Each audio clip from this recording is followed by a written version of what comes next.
thank you to all of you who presented.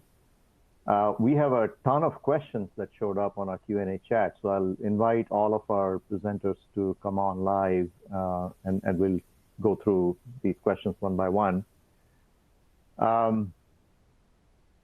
Let's see, let's begin with, there was a question out there, and I can answer initially, and then I would welcome some of the teams to add their perspective on this. Is there a Sesame function that brings together partners for these types of projects, connecting the researchers and the industry and so on? What we've been able to do as part of the project proposal and selection process is to encourage the proposing teams to actually go out and gather the right set of partners for solving that problem. And the teams have basically gone and done that and then made the proposal. So there's an internal process that they use. We also have things like the affinity groups from within Sesame that allow people to connect with each other and propose these teams. So I'll ask perhaps Bernard and Piyush to expand on how they developed their project teams and how they came in contact with their project partners. So Bernard, if you want to go first. Well, I think the way I understand the question, really, Sesame is basically designed to bring together different companies, organizations, universities to interact, and researchers can take the advantage of either being participants in Sesame activities or something like that. But in our case, we started off when there was no Sesame. Both University of Missouri Rolla and UCLA were planning to develop a proposal, and they came on to us to be industry partners. So we joined in that, and that helped to get the funding or the approval for Sesame establishment. And in the process of getting partners to be part of the proposal, again, it depends on what your proposal is and who has the expertise. It may be an outside vendor that has developed the technology. It may be a university you have other activities going on with. In this case, Purdue University Northwest, we knew their capabilities in vision systems and in 3D digital twin development because of other things we worked with them on before, and also Rensselaer Polytechnic. So basically, I think it's you have to go out and find who has the expertise that you need that will support the project that you're going to do. Right. I'll just quickly add that you know, as you become members of Sesame, you have access to all of our members and their capabilities, and you can certainly do that. So, Piyush, would you like to comment on how Honeywell went about creating the partners for their proposal? Or sure. Yeah. No, I think. Yeah, I think Bernard hit it on the head there. I mean, it's looking at which universities have the expertise required. So in terms of Sesame memberships, we knew our project involved additive manufacturing machines. Our Honeywell lab and Missouri S&T had a AM machine at their site, so that made sense. And they had been doing a lot of experiments and published papers using that. And same with USC and UCLA, who were on our team. It was looking at the literature. I think that was one of our primary sources that we used. Looked at what literature had been published by the universities, and then how that aligned. You know, hoping to have in a partner. So, yeah, yep, great. Thanks. Thank you. We have another question here, and I'll have maybe all of you take your turns at responding this, particularly those that are projects that are coming to completion. What do you see as some of your next steps after completion of your project. So maybe if PJ, I think you kind of reached a point where the project with Tyson is complete at this point. What do you see as the next step? Let me start with you.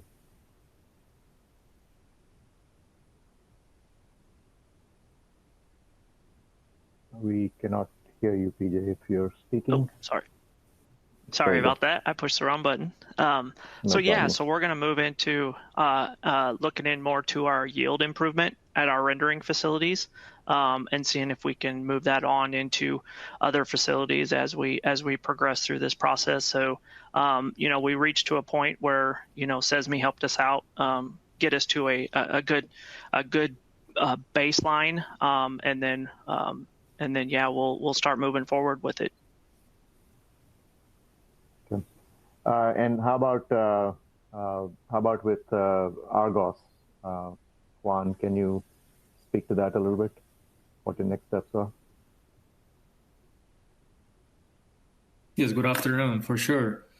So actually, the first step we have afterwards is to start the full deployment in one of our cement plants. What we're happy about is that actually Argos has been working in some more fields that will connect very well with the project we are developing. So at this point, we will probably spend some time deploying our technology and then connecting this technology to complete the whole roadmap of project that Argos has been working on, so that the full chain of cement manufacturing will be somehow well connected in regard to like future innovations for cement manufacturing. So that's for one of the plants we are working on. So that will open up the path to actually roll this out to some more cement plants that we have, not only in the United States, but in some more operations as well. So that's, to me, at least like seeing it from the company's perspective, this might be the upcoming steps. On the other side, we also have the university's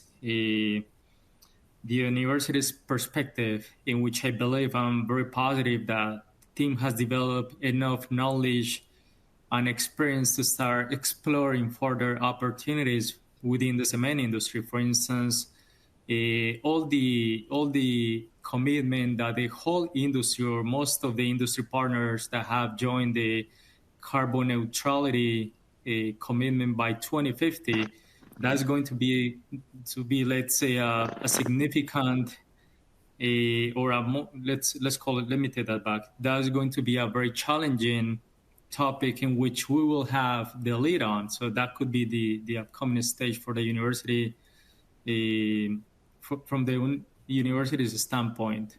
So that's what I foresee from like both sides, and I see this to be just the first step of like deploying such a great work. Great, thank you, Rohan. How about some of the others? You want to comment on what your next steps are? How about you? I can comment for ArcelorMittal if. Okay. Yeah, go ahead, please. Yeah.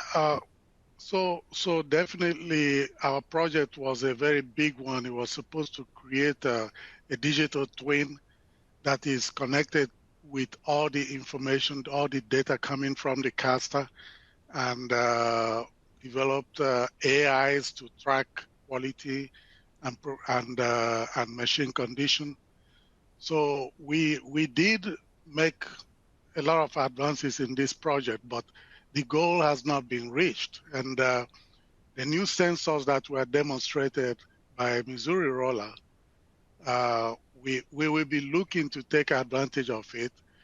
Our main problem, for example, is because the ArcelorMittal USA was sold, so we lost the pilot plant. But looking into the future, when we regain our membership, I think we will be able to continue this project. The new sensors will have to be demonstrated fully and incorporated in our operating tools. New machine learning tools as well will have to be developed with the data that we now have. We only cover the clogging as one of the problems being resolved, but there are a whole lot of others. And of course, a digital twin itself, we think it can be part of the smart manufacturing platform, the Sesame platform, and other steel industries can take advantage of it. In order to do this, of course, we have to develop the intelligence behind. Right now, we have the visuals, but we have to develop all the machine learning tools to work with it. Great. How about you, Rob and Piyush? You want to comment? Yeah, one thing I was going to add is I was just going to use the term actionable insights. So we have developed a lot of insights that now we need to turn them into actions. I think that would be the next step is, the operators on the factory floor, they have a lot of, checklists and guidelines and procedures that they go through. So using the insights that we have to turn them into actions that ML tools that they can use to be part of that guidelines and checklists. And so I think we've done a good job developing the insight part of the actionable insights. Great. How about you, Rob?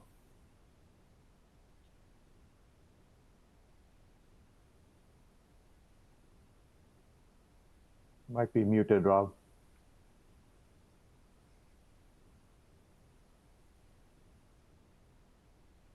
Still can't hear you.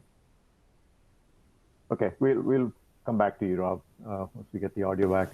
Let me take a couple of questions that are more suitable for Sesame to answer. One of them is, how do we ensure cross-pollination between teams? One of the ways that we've kind of done that is, if you look at a cross-section of projects that we've launched, there's a significant element of each of these projects that has to do with things like machine learning. And so earlier this year, we had a workshop just on machine learning and had about 12 teams come back and participate in that workshop, where they could learn from each other what they've been doing in machine learning, and therefore, make sure that they're not sort of reinventing the wheel, finding the right technique that's suitable for their problem, and so on. The other thing that we are doing, we have done in the past as well, are these larger technical review events where we provide each of the teams, a significant amount of time to talk about their project and invite Q&A live, and so on. So we are expecting to do the next one sometime in January next year, where we'll have a larger session like that, where people can join and sort of cross-pollinate. Another question was around IP. The IP that is generated through these projects is actually owned by the team. And the way we make that IP available to others is that there's an agreement that for non-production purposes, members should be able to use those technologies and solutions. But as soon as you decide to go into production with those solutions, there has to be an agreement between the team that owns the IP and the team that wants to use it. And we can facilitate that through Sesame. There is one specific question for PJ. Which facility is the Tyson representative located at? And I believe that's Texarkana, correct? That is it. That is correct. That's at our Texarkana rendering facility in Texarkana, Arkansas. Great. There's one specific question for Juan. What elements of cement production did you determine most critical in energy and carbon reduction? And how can these results be made widely available? Sorry, could you repeat the second portion of the question? The second portion was, how can these results be made easily available or widely available? Good. This is a good question. So the first thing, just to reply the first portion of it, so let's say the highest energy intensity comes from the calcination step of the mill, which actually takes place either in the kiln, if it is a long dry kiln or wet kiln, or in both the preheater and precalciner when it is a dual assembly. So that's about 60% of the energy consumption, and 40% ish comes from the kiln itself. So that's for accounting for most of the energy consumption of a cement kiln. When it comes to the solution, it's challenging. It's challenging because most of this energy is driven by just the decalcination of calcium carbonate, which is the nature of the material itself. But the way how we work on this is the way how we as Argos are committed to this actually is through not only improving clinker quality, but also making the whole process more efficient. So let's say not only energy-wise, but also quality-wise, having a more uniform product itself, having lower variability for the clinker. So the less variable our chemistry is, the less variable we can operate our process. So that's one portion of it. The other thing that we are working on as well is also by the use of alternative solid fuels, for instance, instead of using some other natural resources. Another source of carbon cutoff is also the use of higher quality clinker. So as we get a higher quality clinker, we can still produce, let's say, high quality cement, but with lower quantity of lower content of clinker as well. So those are 3 steps that we can start addressing. Well, we have been working on this for years. And I think that this is a good word to continue working on this. So the last one, in which I'm actually part of it, is start promoting alternative cements, in which we don't use a very high clinker content, but instead we use lower clinker content or any other type of cements. Great. Thank you, Juan. Rob, just checking if your audio is back. Let's see. I was waiting to talk. Can you hear me? All right. We can hear you. Excellent. All right. There you go. Excellent. Yeah, so let me go back to one of the previous questions, because I think in your case, since you're dealing with the small manufacturer. Yeah, that's what I was trying to jump in with. Yeah. So for us, unlike some of the other folks, right, where they're looking at rollouts across their companies, right? When you think about an SMM, many of them have one facility, right? So when you think about where we go with ours and getting this template ready, we would then look to say, all right, are there other SMM members of Sesame, right, that might be able to take advantage of this in their operations, and kind of rinse and repeat and see how quickly someone else can adopt this, what is intended to be a standard profile, right, for a relatively common, if not whole company. Many factories have departments, right, that do CNC machining, right, and you could in theory adopt it just for that department, if not a whole company too. So when you kind of look at where we go next, I think it's a little different vector. And I think one of the intents, right, of this MIPE and these profiles is having other companies, right, try to leverage the profile, not just something that might be kind of highly specialized in some cases for a particular company or operation. We're really trying to make sure we have something that's a bit more democratized in terms of applicability with our deliverables. Great. And since I have you here, there's another question for you. How long does it take to train the machine learning for vision before it can start providing insights? Oh, it's an interesting question. Yeah. So, folks who are familiar with machine vision, you're generally going through, developing models, and you have to collect a data set, annotate it, train, and there's a long cycle to it. We deliberately approach the problem differently. So we use a set of common models that you can drop into any factory or facility, and they instantly produce data, because we're going after recognizing things that are very common, as opposed to, say, trying to train the vision to recognize a particular part or do visual inspection, which is one of the most common use cases I think folks in manufacturing are used to. We've been doing this for years, right, where you're doing visual inspection. We put them in and they instantly start producing data, because we're looking for people in a factory. I'm not trying to recognize Ramesh or Rob. We're just saying, is there an operator there? And so our models are pretty highly accurate right out of the box in any new facility we drop them into. And then we look to develop new models over time, but we're developing new common models, not something specific to the use case, that work center, that part, that company. And as a result, we're able to leverage it instantly, really, from as soon as you turn it on. Excellent. Yeah, I wanted to jump in real quick, also add something in terms of additive manufacturing. I mean, it's so what we started with right away was when it was an unsupervised learning approach. That way, we're not waiting around for failure data to happen. Because I mean, ideally we don't want failures on the factory floor. So waiting till we have enough of good and bad data isn't necessarily. I mean, that could take a while. So starting with something that's unsupervised was the way we started to solve that problem. Looking at what is, yep. Great, thank you. I actually wanted to check with all of you since you've made your presentations today. Are there things that you would say that were surprises as you were going through your project? Surprises that were either in the technologies that you were using, or some challenges that came up that you didn't anticipate as you were going through the process.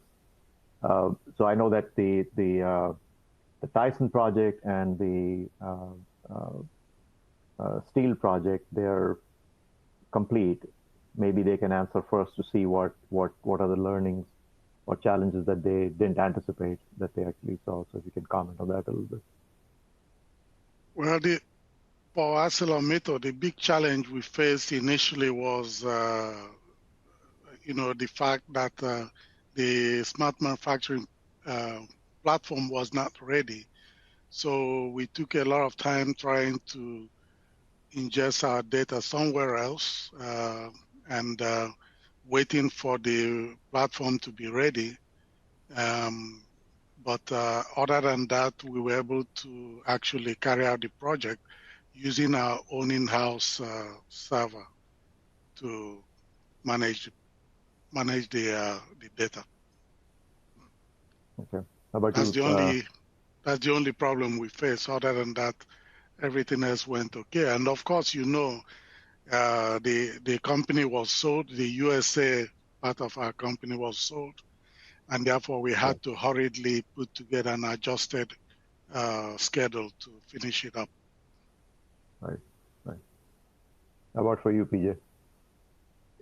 Yeah, so I came in late into the project and stuff, but after reading more about it and talking about it, I think there was a lot of, not really the struggle, but the challenge of learning something new, right? And having that trust in the process. And so when you're working at the rendering facilities, they're going through their routines, and so introducing something new and having the ability to understand what the concept is just takes some time. And so I wouldn't say it's like a challenge. It's just something new, right? And new and improved process that can help us out, in future endeavors. So. Right. There's another Sesame question here that I will be happy to answer. What kind of support and resources does Sesame provide to the project teams? And do the project teams have to pay for the use of the SM platform? So let me answer the second one first. The project teams and the members of Sesame do not have to pay for the use of the platform as long as it is done for the right purposes. So for example, if you're using it for a project that's free of cost to you, if you're doing it on a trial basis for a limited period of time, we can make that available. But if you have to use it for production purposes, then of course that's a different conversation we need to have. Is Sesame providing support? So this is the first part of the question. How do we provide support to our resources and our project teams? We've got multiple ways in which we do that. So we have an entire PMO team, which is led by Miguel Corcio, they are basically with you all the way through the project. So as you encounter any difficulties, either in the process or even on the technical side, and if you want to kind of bounce things off with the Sesame personnel, we are there to kind of help facilitate that. If you're looking for expertise outside of your project teams and you want to reach out to the wider membership, we can help do that. And then finally, as you are working through the pieces of the platform that are relevant for you as you're executing the project, we have an entire platform team. So Jonathan Weiss and his team is available there to help you with anything that has to do with the platform technology. So help is there. Don't be afraid to ask. And this goes out to the broader audience here who, even if you're not members, when you do become members, keep that in mind. We have a fairly tight and large ecosystem that you can leverage out of. So, all right. Let's see if there are any questions here that went unanswered. There's a question around sustainability and how smart manufacturing can help manufacturing become sustainable. I'll make an attempt at answering quickly, and then I'll open it up to you folks to get your perspective. But my perspective on that is that anything that you do with smart manufacturing technologies to reduce energy consumption or increase energy productivity, meaning energy use per unit, is leading towards sustainability from an energy standpoint. It's reducing the carbon footprint. If you make improvements in quality, it's reducing waste. If you make improvement in productivity, it's improving the utilization of your resources. So in all those senses, you're basically making an impact on sustainability of that manufacturing operations. By reducing waste, reducing energy, you're also consuming less of those resources. So again, that helps towards sustainability, right? So that would be my response to that question. And I'll open it up to the team if you want to add specific things from your point of view.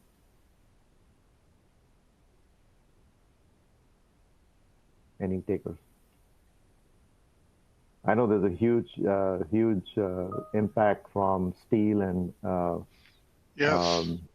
Food and I mean all the industries that you all have been talking about. So yeah, in the case of steel, we want to improve our quality and make it right the first time.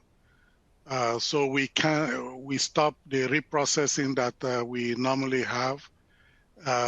Every time you reprocess, you actually spending more energy for something you already spent energy before. Every time you reject a product, basically it's all every energy and material and time spent on actually making that product is wasted, and you have to basically start all over again. So you're right. I mean, the benefit is very enormous in terms of both quality and productivity increase and reducing the downtimes. Those are all helping help.